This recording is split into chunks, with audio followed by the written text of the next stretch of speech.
The love story that changed America. Mildred and Richard find out how a couple in love brought forward the landmark case, Loving v. Virginia, which forever changed the color of marriage in the United States. "Oh, what are you doing in bed with this woman?" Sheriff R. Garnett Brooks asked as he shone his flashlight on a couple in bed. It was 2 a.m. on July 11, 1958, and the couple in question, Richard Loving and Mildred Jeter, had been married for 5 weeks. "Oh, his wife, Mildred responded. The sheriff, who was acting on an anonymous tip, didn't relent with his questioning. Richard was of Irish and English descent, and Mildred of African American and Native American descent, and according to state law, it was crime for them to be married. They were arrested for violating Virginia's Racial Integrity Act. Richard spent a night in jail before being released on a $1,000 bond his sister procured. Mildred, however, was not allowed a bond. She spent 3 nights alone in the small woman's cell that only fit one. When she was finally released, it was to her father's care. After the couple pled guilty, the presiding judge, Leon M. Basile, gave them a choice: leave Virginia for 25 years or go to prison. They left and would spend the next 9 years in exile. The Lovings first met when Mildred was 11 and Richard was 17. He was a family friend, but their dating courtship didn't begin until years later. Growing up about 3 or 4 miles apart, they were raised in a relatively mixed community that saw themselves as a family, regardless of race, often coming together over music and drag racing. It was not uncommon for people of different races to intermingle, work together and sometimes date. Richard and Mildred dated on and off for a couple of years before they decided to get married after Mildred became pregnant. The Lovings traveled to Washington, D.C. to marry, where interracial marriage was legal, and it was the nation's capital that they would later return to when they were forced to leave their home. Mildred and Richard Loving. Credit: Bedman, Getty Images.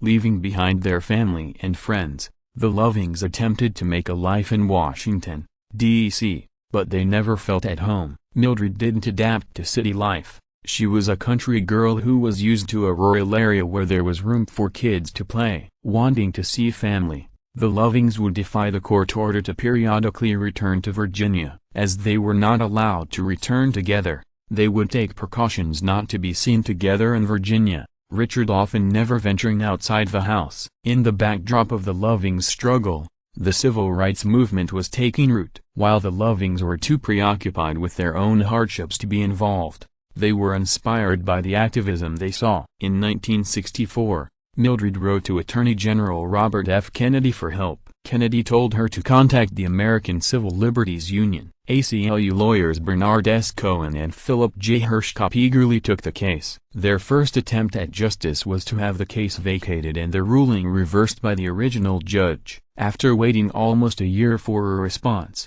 they brought a class action suit to the U.S. District Court of the Eastern District of Virginia, which finally elicited a response from Judge Basile. He stated, "O Almighty God created the races white, black, yellow, Malay and red, and he placed them on separate continents, and but for the interference with his arrangement there would be no cause for such marriages." The fact that he separated the races shows that he did not intend for the races to mix.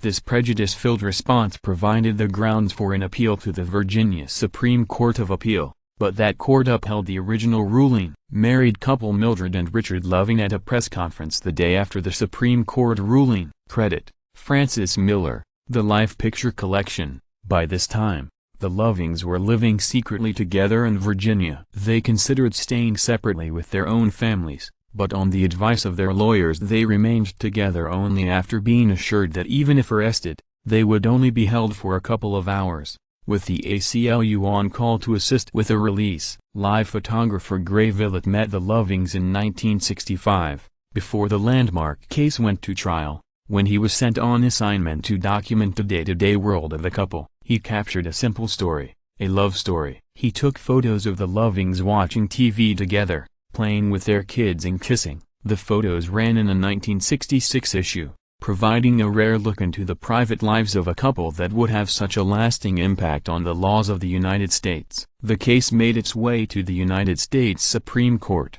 where oral arguments began on April 10, 1967. Philip Hirschkopf wasn't qualified to try a case in front of the court, since he was only out of law school a little over 2 years, a year shy of the requirement. This meant anything Hirschkopf wrote had to be signed off by Bernard Cohen, who had been out of law school over 3 years, but had no experience in federal court. These two novice lawyers understood they were arguing one of the most important constitutional law cases ever to come before the court. When asked her thoughts on the case before the oral arguments began, Mildred said, "Oh, it's the principle, it's the law. I don't think it's right. If we do win, we will be helping a lot of people. I know we have some enemies, but we have some friends too, so it really don't make any difference about my enemies." Neither of the Lovings appeared in court, but Richard did send a letter to the justices that read, "Oh, tell the court I love my wife and it is just not fair that I cannot live with her in Virginia." The judges agreed. In a unanimous decision handed down on June 12, 1967,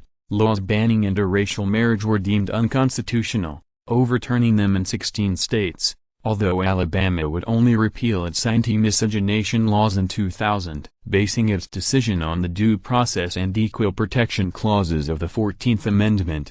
The ruling read, "Oh, under our Constitution, the freedom to marry, or not marry, a person of another race resides with the individual and cannot be infringed by the state. These convictions must be reversed. It is so ordered." Married couple Mildred and Richard Loving answer questions at a press conference the day after the Supreme Court ruled in their favor in Loving v. Virginia. Credit, Francis Miller, The Life Picture Collection. It took 9 years, but the Lovings were finally legally home. They built a house together on an acre of land Richard's father had given them. 8 years later, the Lovings were hit by a drunk driver while driving home on a Saturday night. Richard was killed. Mildred never remarried, but she stayed in the home Richard built surrounded by family and friends. Mildred lived a quiet, private life, declining interviews and staying clear of the spotlight. She did, however, make a rare exception in June of 2007. On the 40th anniversary of the Loving v. Virginia ruling,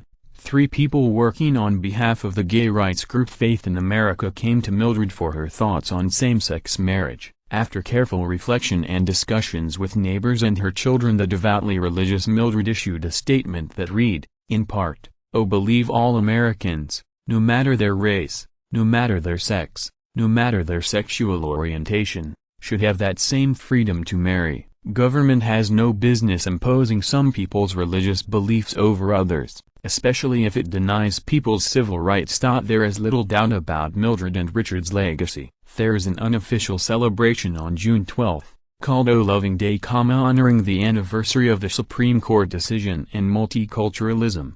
Loving v. Virginia declared anti-miscegenation laws to be illegal across the United States, but perhaps, even more importantly, it's the legacy of an everlasting love, a love that triumphed even in the face of persistent hate. Their story hit the silver screen on November 4, 2016, in the award-winning film O Loving.